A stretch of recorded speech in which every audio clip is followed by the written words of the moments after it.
Hello again and welcome back to my channel. My name is Jessica if you are new.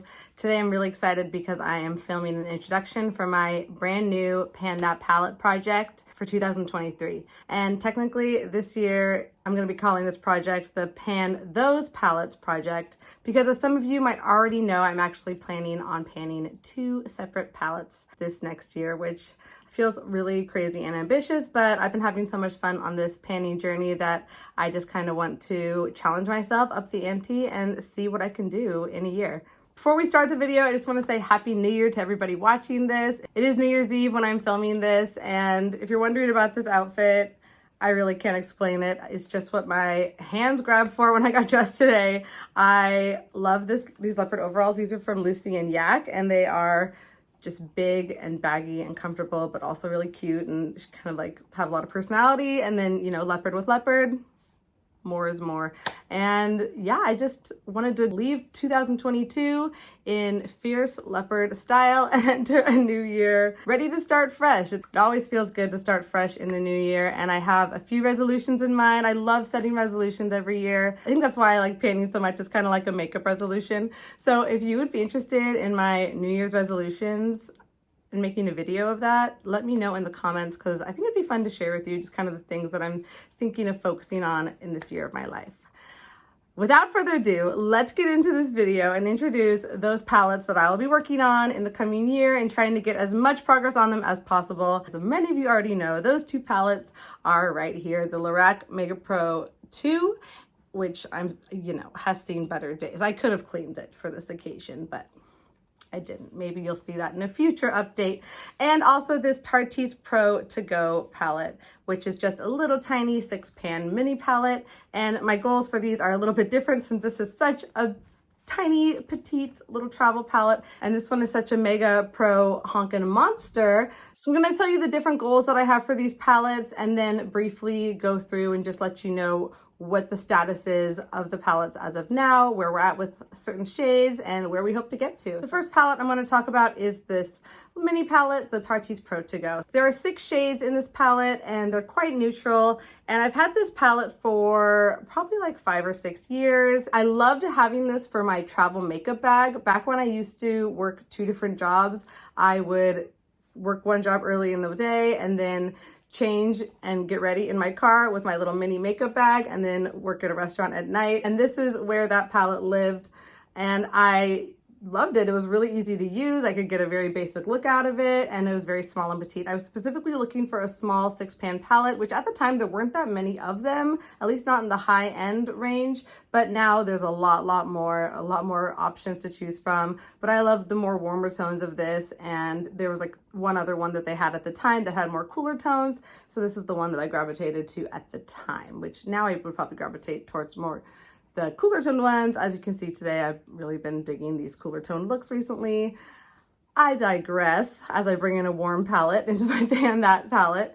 I plan on using this palette to its entirety. That is my goal, and I don't think that'll be too hard to do. I plan to be able to use this one as a contour or eyebrow shade. This one can definitely serve as a bronzer mixed with that one potentially, and this will be a perfect highlight. You know, it'll be very easy to use this one up as a setting shade and a blending shade. And then I love wearing coppers on the lid, especially in the fall and summertime. And then this red, the maroon shimmer, might be a little bit tricky for me, but we can do it. And I've been wearing a lot more cranberries recently in these winter months and have been really enjoying them. So I hope to continue that trend as I reach for that maroon cranberry shimmer. I'll swatch it.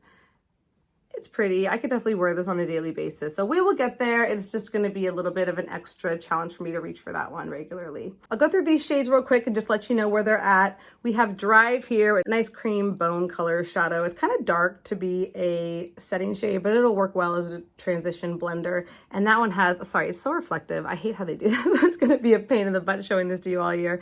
But anyways, it has a slight disturbance, not much at all. Stylin here has a little bit of a dip. I use that as a deepening shade. It has a little divot in there from where I use like a more definer brush.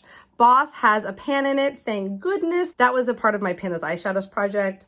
We have Hype here, this shimmery golden champagne, and that has a small dip in it, but this will not be a difficult shade for me to use. Crisp was probably my most used shade in this palette. It's a beautiful warm transition, which is kind of my go-to a lot of the times. So no wonder I liked reaching for that one so much. That one will be fun to use. And then Dominate has barely disturbance at all. So again, that one's gonna be a little bit of our problem child for this palette, but that's okay. There's always gotta be one, right? So there you have that one.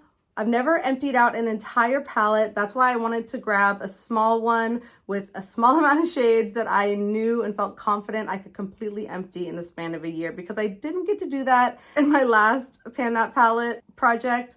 And I'm okay with that because I still used like a ton of that palette that I wouldn't have otherwise. But it would be so satisfying to see a completely empty eyeshadow palette and know that I did that and used all that product. So that is the first palette we are going to work on, and I'm excited for it. I think it'll be really fun just to reach for it. And who knows, I might even finish this before the year is up. Wouldn't that be exciting? And by popular demand and my own love for this palette, my other project for the year will be on this Lorac MegaPro2. And as I've told you all before, this palette has a special place in my heart. It was a high-end palette that I just fell in love with as soon as I saw people talking about it on YouTube. I think it was, oh God, Emily? I forget her name. I used to watch her all the time. She's a big, huge YouTuber. Yeah, her name is Emily. I just forget the name of her channel, but she reviewed this and sold me on it. I fell in love with it through her video, and I loved it so much. It was like $60, which at the time was at the very high end of the eyeshadow palette market, and I didn't want to buy it for myself. At the time, I was not making a lot of money, so I asked for it for Christmas, and I did receive it, I believe, from my sister. So this palette has gotten a lot of love over the years. I mean, I'm sorry, I'll clean it, I promise. But I already have a ton of pans in here. I have, I think, 12 pans in here at the moment of the 32. So there's still 20 shades in this palette that need to get pan on them. And that is my goal for this palette, is to hit pan on every single shade. And I think that is a doable goal, 20 pans. And this formula is quite easy to hit pan on once you're focusing on the shades. A lot of these shades already have a significant dip in them, so I might be focusing on those first just to give myself some motivation. And I'd heard from a viewer that it takes about 10 uses to hit pan on these shades if you're using a brush. I've been mostly using my finger on the shimmers, but I'll start reaching for a brush more. And I think if I can set a 10 or 15 use goal on 2 shades a month, that's definitely doable for me and would get me 2 pans each update if I reach that goal. I think that's a great way for me to break it down and just kind of conquer this mountain one step at a time. And in the meantime, I will be trying to expand pan on a lot of these like easy to use shades as well, especially these cream shades. Like if I could empty all of these cream shades, maybe even like some of these shimmers, then that would feel really good as well. Like maybe some of these transition shades I could empty, and maybe some of, I don't know about the highlights, maybe if I use those on my face. There's a lot of shimmers here that are very similar. And some of them like aren't very shimmery. They're more satin and like a little bit chalky formula compared to what we have on the market today. So I'm not making any promises. My goal is to hit pan on every single one. I think I'll be able to do that, and everything else will just be gravy on top. I'll quickly go through each of these 32 shades, but I don't know if I can do that every single update. Then my updates will be about an hour long, and no one wants to see that. I don't want to edit that. And we'll just go through and kind of talk about new pans that I've hit and things I've expanded in a general sense. But I'll go through the shades quickly. Oh, and by the way, these circles for all the shades, I at one time wanted to hit pan on all the shades that were circled. They were shades that I thought I could easily hit pan on. It was like before I started my YouTube channel. It's just like my own fun panning project. I'm going to try and get that off with alcohol though, because it kind of bothers me now. But that's why they're circled. Anyways, I have porcelain here with pan on it, custard with pan, tawny with pan, burlap has pan, melon has a slight little dip in there. I think I can hit pan on that one pretty quickly once I start to use it. Tangerine has a really nice dip. Pan is right around the corner on that one. Saddle has a little bit of a dip, and so does Forest. Forest's dip is actually pretty significant. So that top row will not be an issue for me. I don't think so at all. Lavender, oh, I almost skipped over Bisque. Bisque has a nice pretty pan in there. It's kind of a new pan. I just keep using it over and over with all this. It's a nice cool tone pink cream. So it goes well with these cool tone looks that I'm loving. We have lavender here. I've only recently started to use that. It has a little bit of disturbance.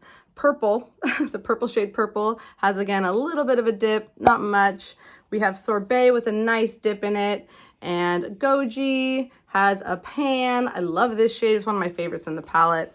Then we have Cabernet, which is a really pretty warm brown, has a little bit of a dip. This ash right here, which actually I really love. It's a really nice smoky gray. And then black has a pan in it, which feels really good to already have a pan in one of the hardest shades to hit pan on. I use that as a liner, obviously, as you can tell by the shape of the pan. Then we have Sugar. This one I've been focusing on. I'm hoping to have pan on it soon, probably by next update. We also have Chiffon. That's going to be the next one I move on to after Sugar has a pan in it. Then we have Prosecco. I really like this shade. It has a nice little dip in there. I think if I focus on that, I can hit pan on it pretty easily. Soft Plum. This is one of those like satin kind of throwaway shades, but I'll find ways to use it. Cinnamon has a little bit of a dip in it. That's one of the shades I've been reaching for recently. Sandstone is like a really pretty taupey shade. That one I think is kind of an underdog in this palette. I'm excited to use that more. And Gunmetal. The times that I've used this shade, it was gorgeous. It's not a shade I would typically reach for, but when I force myself to think about it, I actually really love the looks I get with it. Then we have Blue Quartz, which also has a pan in it. This was a part of my Pan Those Eyeshadows project. We have Moonlight. Nice pan on there. Seashell has a little bit of a dip. Peony has a nice pan. That was one of the first pans I got in this palette, so I guess I really like that shade. And then we have Dark Sienna. I've hardly touched that shade at all. It's really dark. Penny is another shade I've been reaching for recently. It has a little bit of a dip. You can see like my finger shape in there. And then Olivine is another one that's really beautiful, and I think I'll enjoy reaching for in the next year. We have Gold Leaf, which I recently hit pan on in the last couple months. And then Black Ivy, which is like a glittery black, which I also have a very tiny pan on it. This was also in my Pan Those Eyeshadows. So there you have it. We have, again, 1, 2, 3, 4, 5, 6, 7, 8, 9, 10, 11, 12 pans out of the 32. 20 more pans to hit, and we'll see what else we can expand and how much damage we can get on this palette in this coming year. I'm excited to bring you all along with me on my Pan That Palette journey, and I hope you're as excited about these palette choices as I am. They're oldies, but they're goodies, and it's gonna be really fun to see what we can create with them, because this offers me such a diverse palette. It's gonna pair with everything I roll into a Pan Those Eyeshadows project. I'm gonna find some kind of way to use some kind of shade in here for every single eye look for the next year, and this one has a lot of variety in it as well as far as the ways that I can use these shades. So I'm really excited to share it all with you. If you're interested in following along on my project this year, make sure you subscribe to my channel. Make sure to give this video a thumbs up so the algorithm knows to send more of my videos your way. And if you're really feeling saucy, go ahead and hit the bell notification so you don't miss out on any of my updates and you get to see them first, and leave comments, because that's when I'm most likely to respond, is those early comments. I love hearing from all of you.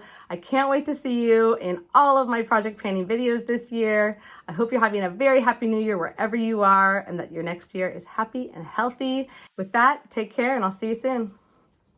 Bye.